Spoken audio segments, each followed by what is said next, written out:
Welcome back, everyone. It's Alexei and Dr. Graham, history professor at Grove City College. Dr. Graham, when you became a Christian and started studying history, were you tempted to test whether Christianity is true? Great question. Um, my particular field of study is ancient history. Mm-hmm. So, probably more so than for many eras of history. That's the one, ancient history, that people often look to for, let's say, proof of Mm-hmm. Christianity. So, um, I'd say that certainly at many stages throughout my own life and then my own career as a historian, that the the desire to prove Christianity true by way of Mm-hmm. history is there, right? And so um, now the the longer term question would be, um, is that the reason to study history, or is that even a major reason to study history, right, to prove Mm-hmm. Christianity true? There's a part of me that says um, Christianity is true. Mm-hmm. I have that by the witness of Scripture, by the witness of the Holy Spirit. Interpretations of history change over time. Right. And so if I were to base my faith upon historical confirmation of Christianity, I think that would be a danger there. Mm-hmm. Because what if, let's say, what we might say a consensus of historians came to reject something that's clearly in Scripture? Mm-hmm. Well, if I need the voice of the majority of historians to prove something's true before I accept it, um, then ultimately I find that I'm relying very heavily on fallible human mind Mm-hmm. to be able to answer some of the ultimate questions of the faith. Right. So I like the way you raised the question because it said, have you been, has this been a, have you been, I can't remember, tempted to, or you have this desire to do this? And I'd say yes. When I was much younger, I was always interested in archaeological discoveries to prove given parts of Scripture, and I have never seen any, um, let's say, any understanding of history which, to my mind, fundamentally undermines the claims of Mm-hmm. Scripture. But then again, I have to ask, well, what would that look like if it Right. did, right? Um, Now, has the study of history enhanced our understanding of Scripture? I think so, in some very good ways to give us the context around the Scriptures. But I never myself, or no, I don't, I can't say never because it might have in the past. But currently, I don't see what I do as a historian as being at all about proving Scripture. Mm-hmm. Um, I fully accept the truth, the claims, the inspiration, the infallibility of God's Word, and um, that's my starting point. Mm-hmm. But yeah, does that get at your question? Yeah, a little bit it does. But when you were like just became Christian and started like studying history, were you like, is this true historically what my parents are teaching me? Mm-hmm. Like, was there something just to prove something, I guess, to yourself? Like, yeah, this is true, and this is why I believe in this, not because somebody told me. Yeah. So, did you have something of that? Yeah, I think I mean, let's take something like the empty tomb. Mm-hmm. Okay? How critical is it to the Christian story and to Christianity itself that Christ Yeah. rose from the dead. Right? That the Very tomb was empty. critical. It's a center of It's Christianity. absolutely central. So, Could a historian ever absolutely prove, on strictly speaking historical evidence, could one prove the tomb was empty? And Christian historians disagree on whether one could or could not prove that. There's one famous Christian apologist, I think we might have talked about him before, but William Lane Craig. yes. He has a famous pamphlet written quite a few decades back now on the historicity of the empty tomb, in which he puts together a historical case on just historical evidence for the empty tomb. However, I think though he makes a very interesting and compelling case, I think that one could challenge the historical method and the historicity of his claim, Mhm. and still fully accept the resurrection of Jesus Christ as a historical fact. I don't expect that I will ever, or anybody will ever, discover evidence to prove that the tomb was not empty. Right? That they would prove that but my acceptance of that claim does not, and I think cannot, rest entirely on some historian's claim that they can put together enough evidence to prove it historically. And furthermore, let's just take something so central to the claims of Christianity. Suppose that someone did absolutely, unassailably, all historians everywhere would accept the fact, yep, you proved an empty tomb. That still doesn't tell me anything about what that empty tomb has to do with me. It could just be, oh, okay, some great and powerful deity somewhere rose somebody from the dead. Right. That's fascinating. What does that have to do with me and salvation for this particular sinner?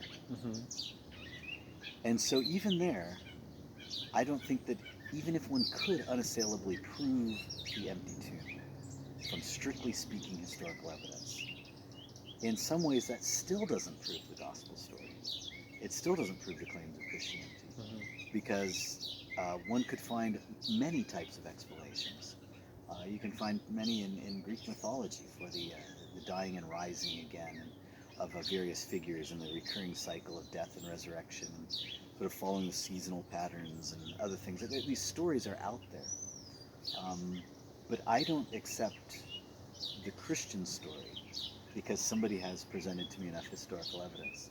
I accept it because I think the claims of Scripture as God's holy word, as affirmed by the Holy Spirit, are true. So that's probably a little bit more the way I would go about that. Now, I think it's helpful and very interesting when historical findings seem to affirm a given passage of Scripture or picture of Scripture. When they do affirm it, when they seem to affirm it, all of these things, I find that encouraging in a sense. Right. But for my own sake as a historian, that's not let's say the drive behind what I do. So yeah. Yeah, that's interesting. What about the empty tomb? But I also heard an interesting question asked, like, was it possible for Jesus to survive all the mockings, and therefore the empty tomb is empty or something? And yeah, I read a book called The Case for Christ. Yeah. Yeah. And it's like also lays out many proofs why some certain things, not like, okay, so when Jesus was pierced, there was water and blood, and like, is that possible? If I'm like, and the explanation, yes, it is possible, it's very rare. And or was it possible for Jesus to after crucifixion be still alive? And then also one of the professors says no, it's totally impossible. Like, how many people died right after mocking, not even making the cross?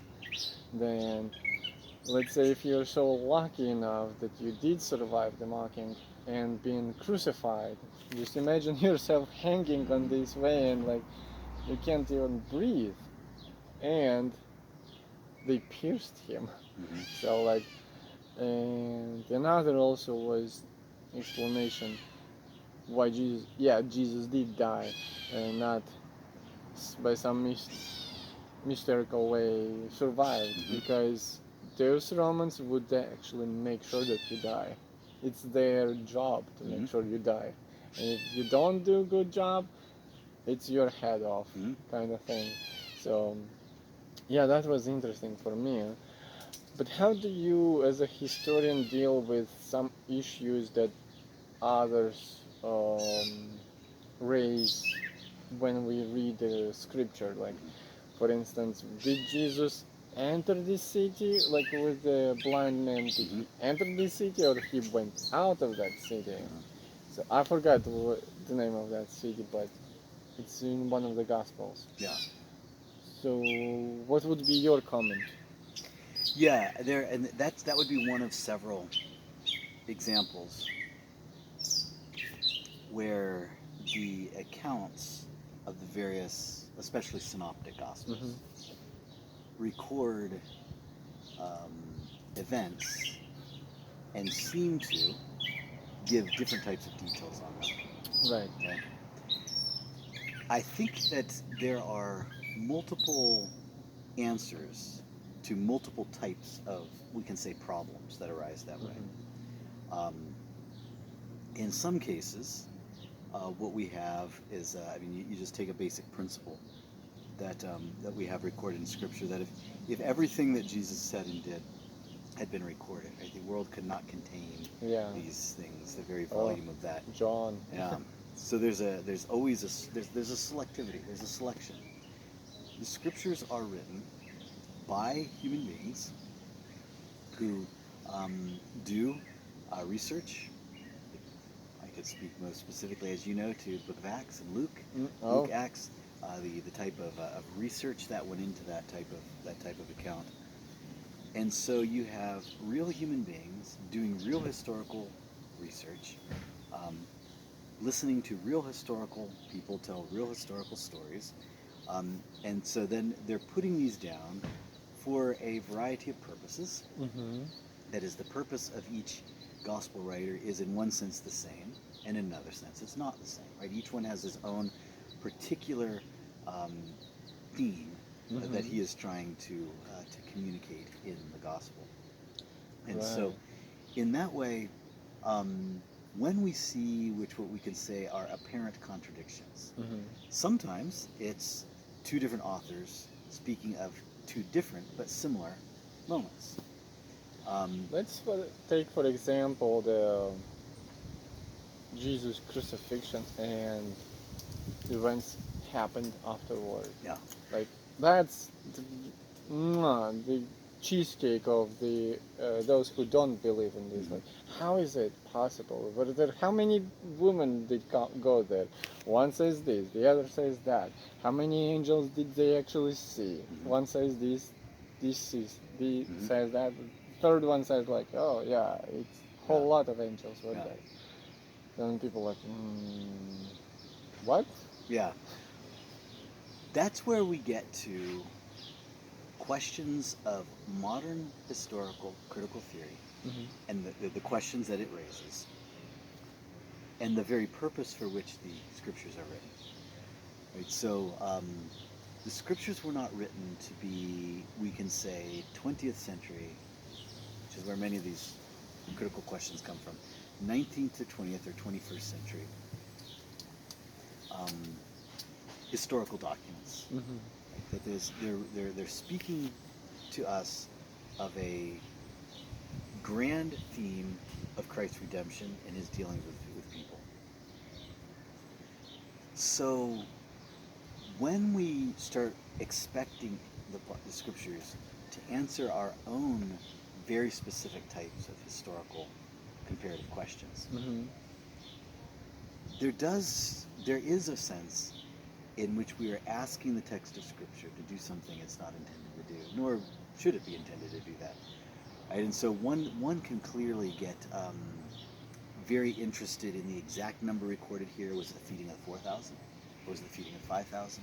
Were they two different accounts? Mm-hmm. Or the exact order and chronology of events that would go after that. But then one has to look at the purpose of Scripture, which is not to give us a 19th and 20th century scientifically critical perspective on events and history.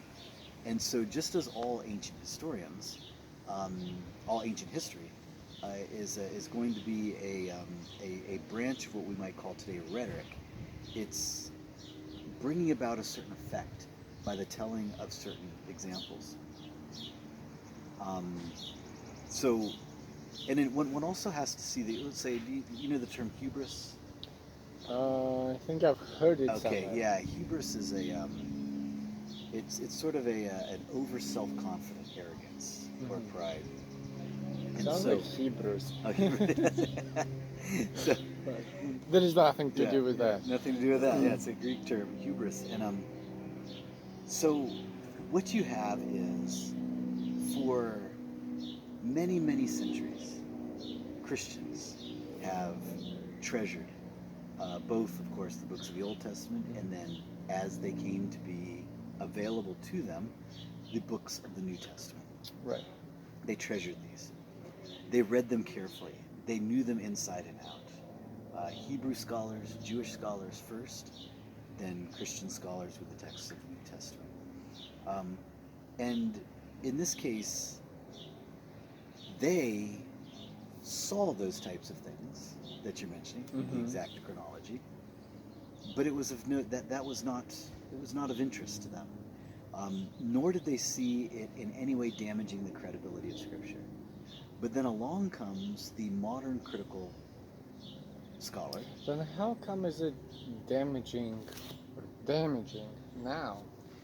Damaging now? Yeah. Because a certain type of scholar would find those type of questions and the answers to them,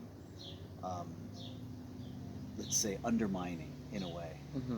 But then you said those people who come before us, they also saw these problems and they solved it, but it wasn't the interest of No, theirs. they saw, they knew the texts and the differences among the texts. They knew of them,